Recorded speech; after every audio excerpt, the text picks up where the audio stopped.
नमस्ते छात्र तथा छात्राओं। आज हम बीए तृतीय वर्ष के साहित्य शास्त्र इस प्रश्न पत्र के बारे में आने वाली परीक्षा में जो एमसीक्यू के द्वारा होने वाली है उस एमसीक्यू पैटर्न को ध्यान में रखते हुए इस प्रश्न पत्र के कई एमसीक्यू और उस एमसीक्यू के सही उत्तर इस वीडियो के द्वारा देखने वाले हैं। आपको मालूम है कि परीक्षा में एक एमसीक्यू और उसके नीचे 4 पर्याय दिए जाते हैं, जिनमें से एक सही होता है और 3 गलत होते हैं।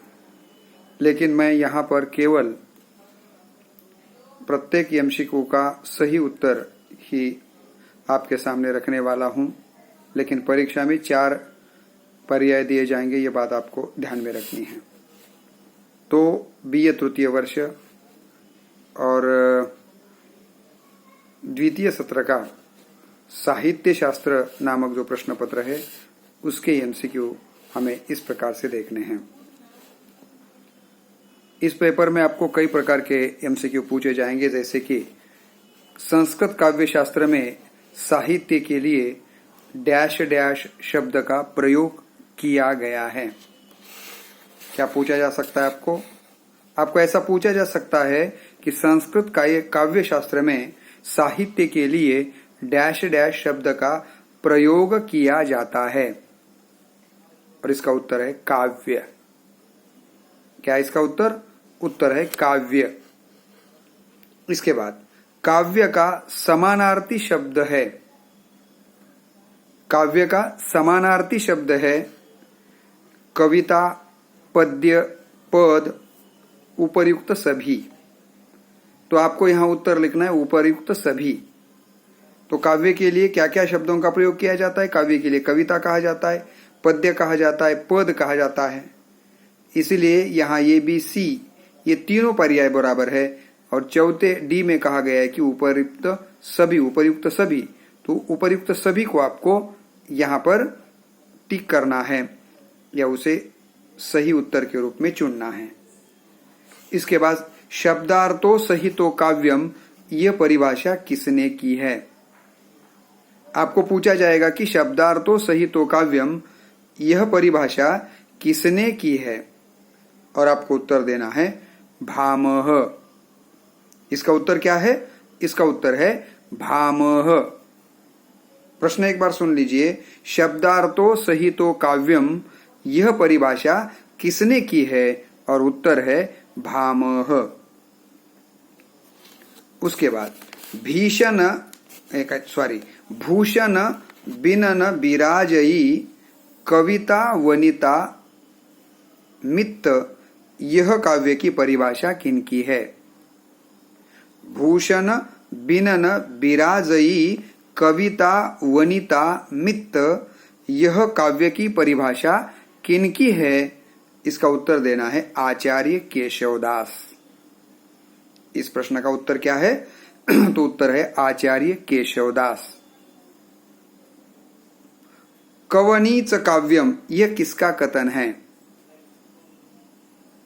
कवनीय काव्यम, कवनीच नहीं, कवनीय काव्यम, यह किसका कथन है?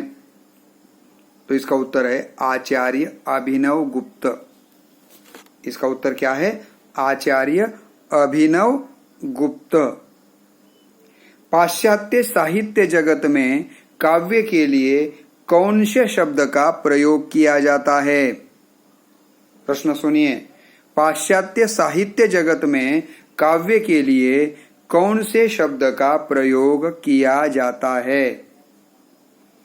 उत्तर है पोएट्री। इसका उत्तर क्या है? तो उत्तर है पोएट्री। काव्यालंकार किनकी रचना है? आपको पूछा जाएगा एमसीक्यू के द्वारा कि काव्यालंकार किनकी रचना है, तो आपको इसका उत्तर देना है भामह। काव्यालंकार ये किनकी रचना है? तो ये रचना है भामह की।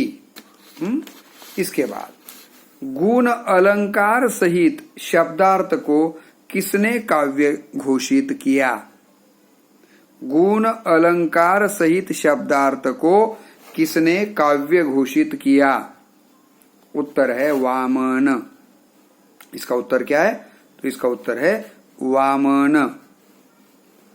इसके बाद ननु शब्दार्थो काव्यम किनकी काव्य परिभाषा है?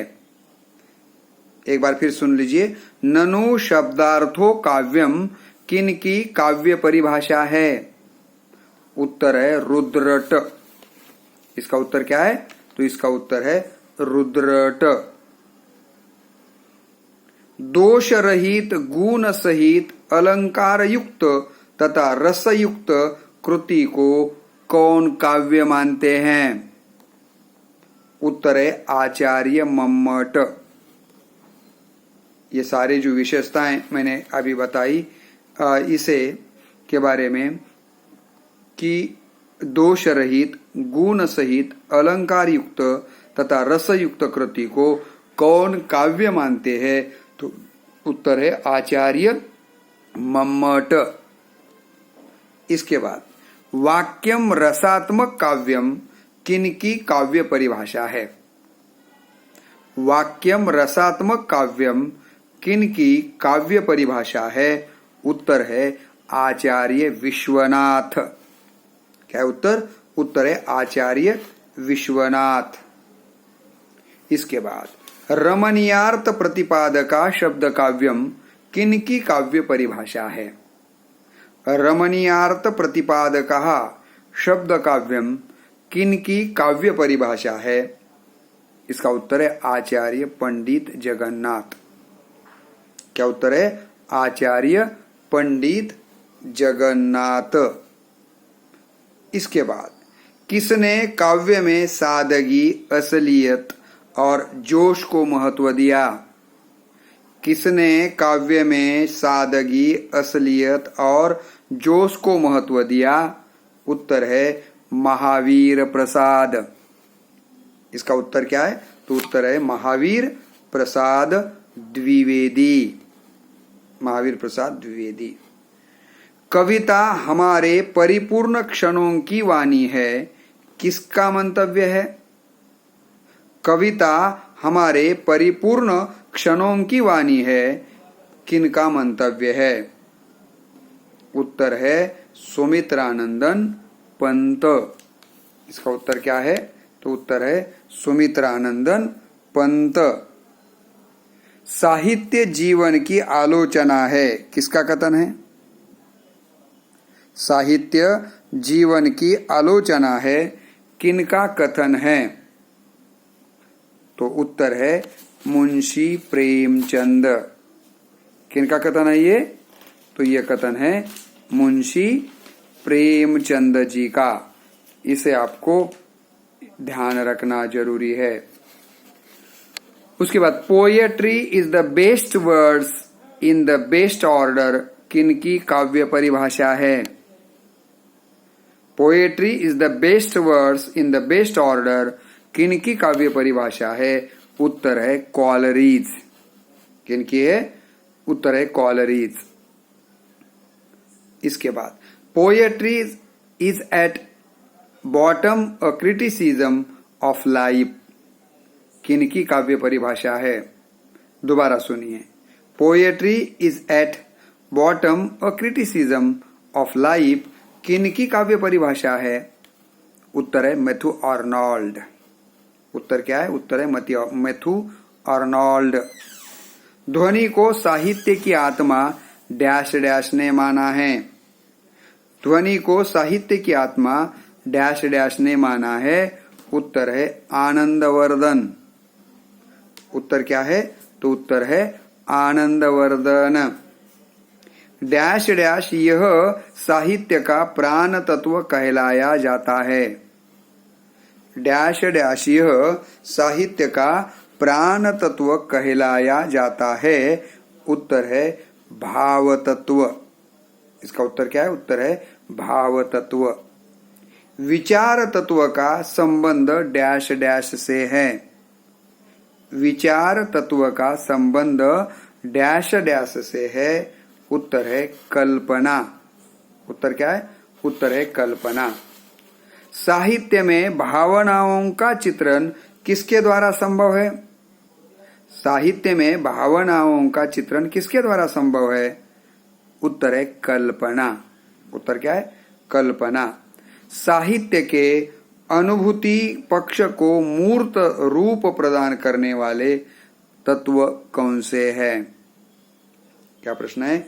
साहित्य के अनुभूति पक्ष को मूर्त रूप प्रदान करने वाले तत्व कौन से हैं या कौन सा है? उत्तर है बुद्धि तत्व। काव्य के प्रमुख कितने तत्व माने गए हैं? काव्य के प्रमुख कितने तत्व माने गए हैं? तो उत्तर है 3। काव्य के प्रमुख कितने तत्व माने गए हैं? 3। डैश डैश बुद्धि तत्व, कल्पना तत्व और शैली तत्व। काव्य के कितने तत्व माने गए हैं? तो 4 कहना चाहिए, गलती से 3 हो गया। काव्य के तत्व कितने हैं? 4। अब अगला प्रश्न है डैश डैश बुद्धि तत्व, कल्पना तत्व और शैली तत्व। तो डैश डैश की जगह लेना है भाव तत्व। डैश डैश की जगह क्या आएगा? तो भाव तत्व। मैथ्यू अर्नोल्ड ने किस तत्व को महत्व दिया है? मैथ्यू अर्नोल्ड ने किस तत्व को महत्व दिया है? उत्तर है बुद्धि तत्व। उत्तर क्या है? उत्तर है बुद्धि तत्व। सुमित्रानंदन पंत कौन से तत्व को महत्व देते हैं? सुमित्रानंदन पंत कौन से तत्व को महत्व देते हैं? उत्तर है कल्पना तत्व। उत्तर क्या है? उत्तर है कल्पना तत्व। राग तत्व किस तत्व को कहते हैं? राग तत्व किस तत्व को कहते हैं? उत्तर है भाव तत्व। किस तत्व को कहते हैं? उत्तर है भाव तत्व। कौन सा तत्व अन्य 3 तत्वों में सामंजस्य लाता है? कौन सा तत्व अन्य 3 तत्वों में सामंजस्य लाता है? उत्तर है बुद्धि तत्व। उत्तर क्या है? बुद्धि तत्व। भावों की अभिव्यक्ति कौन से तत्व से होती है? भावों की अभिव्यक्ति कौन से तत्वों से होती है? उत्तर है शैली तत्व। उत्तर क्या है? उत्तर है शैली तत्व। काव्य में सौंदर्य और चमत्कार की सृष्टि कौन सा तत्व करता है? काव्य में सौंदर्य और चमत्कार की सृष्टि कौन सा तत्व करता है? उत्तर है कल्पना तत्व। कौन सा तत्व करता है? कल्पना तत्व। शब्द तत्व कौन से तत्व को कहते हैं? शब्द तत्व कौन से तत्व को कहते हैं? उत्तर है शैली तत्व। उत्तर क्या है? उत्तर है शैली तत्व। कौन सा तत्व काव्य के कला पक्ष से संबंधित है? कौन सा तत्व काव्य के कला पक्ष से संबंधित है? और इसका उत्तर है आपको देना शैली तत्व। उत्तर क्या है? शैली तत्व। शरीर तत्व कौन से तत्व को कहते हैं? शरीर तत्व कौन से तत्व को कहते हैं? उत्तर है शैली तत्व को। उत्तर क्या है? शैली तत्व। काव्य के बाह्य अंग से संबंधित कौन सा तत्व है? काव्य के बाह्य अंग से कौन सा तत्व है? काव्य के बाह्य अंग से संबंधित कौन सा तत्व है? उत्तर है शैली तत्व। उत्तर है शैली तत्व। काव्य के प्रयोजनों में कीर्ति प्रीति किस विद्वान ने माने हैं? काव्य के प्रयोजनों में कीर्ति प्रीति किस विद्वान ने माने हैं? काव्य के, वो है वामन। कीर्ति और प्रीति को प्रयोजन काव्य के किसने माना है? तो उत्तर है वामन। काव्य के प्रयोजन से तात्पर्य है उद्देश्य। काव्य के प्रयोजन से तात्पर्य है उद्देश्य। धर्म अर्थ काम डैश डैश कलाओं में विलक्षणता पाना कीर्ति और आनंद की उपलब्धि काव्य का प्रयोजन है। तो धर्म अर्थ काम डैश डैश डैश डैश की जगह क्या आ जाता है? मोक्ष। क्या आ जाता है? उत्तर है मोक्ष। आचार्य आनंदवर्धन डैश डैश प्राप्ति को काव्य का प्रयोजन मानते हैं। आचार्य आनंदवर्धन डैश डैश को काव्य का प्रयोजन मानते हैं? उत्तर है आनंद। उत्तर क्या है? तो उत्तर है आनंद। आदिकालीन साहित्य का प्रयोजन क्या था? आदिकालीन साहित्य का प्रयोजन क्या था? उत्तर है अर्थ प्राप्ति। उत्तर क्या है? उत्तर है अर्थ प्राप्ति। भक्ति काल के कवि किसकी कामना करते थे? भक्ति काल के कवि किस बात की कामना करते थे? किस बात की कामना करते थे? तो उत्तर है मोक्ष। उत्तर क्या है? उत्तर है मोक्ष। रामचरितमानस यह डैश डैश है महाकाव्य। रामचरितमानस यह डैश डैश है। उत्तर है महाकाव्य। संत कबीर डैश डैश के समर्थक रहे हैं। संत कबीर डैश डैश के समर्थक रहे हैं। उत्तर है लोकमंगल। छायावादी कवि जयशंकर प्रसाद ने मनोरंजन तथा डैश डैश को साहित्य प्रयोजन माना है। छायावादी कवि जयशंकर प्रसाद ने मनोरंजन तथा डैश डैश को साहित्य प्रयोजन माना है। उत्तर है शिक्षा। उत्तर क्या है? उत्तर है शिक्षा। तुलसीदास ने स्वांत सुखाय के लिए कौन सी रचना की? तुलसीदास ने स्वांत सुखाय के लिए कौन सी रचना की? उत्तर है रामचरितमानस। उत्तर क्या है? उत्तर है रामचरितमानस। धर्मार्थ काम मोक्षेषु वैचक्षण्य कलासुच करोति कीर्ति कीर्तिच साधु काव्य निबंधम। किनका काव्य प्रयोजन है? तो उत्तर है भामह। उत्तर क्या है? उत्तर है भामह। काव्यम यशसे अर्थकृते व्यवहार विदे शिवेतर क्षतये सदपर निवृत्तये कांता सम्मित तयोपदेश युजे। किनका काव्य प्रयोजन है? उत्तर है आचार्य मम्मट। किनका है? तो उत्तर है आचार्य मम्मट। काव्यम सदृष्टा दृष्टार्थ कीर्ति कीर्ति हेतुत्वात्। किनका काव्य प्रयोजन है? उत्तर है वामन। इसका उत्तर क्या है? तो इसका उत्तर है वामन। वामन ने यह काव्य प्रयोजन बताया है। लोक और उत्पत्ति को किसने काव्य प्रयोजन कहा? लोक और उत्पत्ति को किसने काव्य प्रयोजन कहा? उत्तर है दंडी। उत्तर क्या है? उत्तर है दंडी। कीर्ति और प्रीति को किसने काव्य प्रयोजन कहा? कीर्ति और प्रीति को किसने काव्य प्रयोजन कहा? उत्तर है वामन। उत्तर क्या है? वामन। केवल मनोरंजन न कवि का कर्म होना चाहिए, उसमें उचित उपदेश का मर्म भी होना चाहिए। किनका काव्य प्रयोजन है? उत्तर है मैथिली शरण गुप्त। उत्तर क्या है? मैथिली शरण गुप्त। मैं साहित्य को मनुष्य की दृष्टि से देखने का पक्षपाती हूं। किनका कथन है? हजारी प्रसाद द्विवेदी। उत्तर है हजारी प्रसाद द्विवेदी। कला का विशिष्ट उद्देश्य आनंद है, पर यह आनंद नीति सापेक्ष है, यह अनैतिक नहीं हो सकता। कौन कहते हैं? उत्तर है अरस्तु। किनका कहना है ये? अरस्तु। काव्य का ध्येय है अधिक से अधिक जन समुदाय की अधिक से अधिक हित साधना। काव्य का उद्देश्य है या ध्येय है अधिक से अधिक जन समुदाय को अधिक से अधिक हित साधना। किसने कहा है? उत्तर है रस्किन। कौन है? रस्किन। काव्य का एकमात्र लक्ष्य है पाठक को मात्र आनंद प्रदान करना, उसे बस उल्लसित कर देना। दोबारा सुनिए। काव्य का एकमात्र लक्ष्य है पाठक को मात्र आनंद प्रदान करना, उसे बस उल्लसित कर देना। किसने कहा है? लोन्जाइनास। लोन्जाइन्स ने इस प्रकार का काव्य का प्रयोजन बताया है। कवि अपने पाठक को नीति का उपदेश देता है, पर इस उद्देश्य का प्राथमिक माध्यम है आनंद। कौन कहता है? उत्तर है कॉलरिज। ये कथन है कॉलरिज का। काव्य का लक्ष्य है सत्य सौंदर्य के माध्यम से आनंद प्रदान करना।